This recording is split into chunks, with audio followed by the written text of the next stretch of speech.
Так, ну вот у нас готов первый ряд. Вот мы его выложили на цемент. Все сверили, диагональки, все как положено. Серединку забутовали старым кирпичом и так вот пролили сверху цементиком, чтобы была более-менее ровная такая площадка. Вот. Вот дальше уже с этого ряда у нас пойдут дверки, все ставятся, и дальше печечка пойдет расти. Вот камин пока сохнет, фундамент пока не трогаем. Начали отсюда, под низ проложили, вот видите, рубероид для гидроизоляции.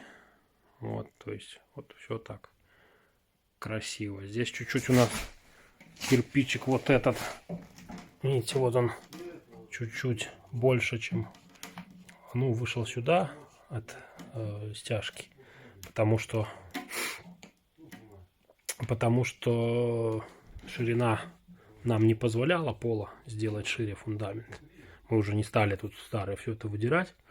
Вот, поэтому, ну, чуть-чуть вот будет выступать ряды. Но это не страшно, основная масса кирпича будет лежать на фундаменте. Ну, вот как-то так. Продолжаем дальше работать.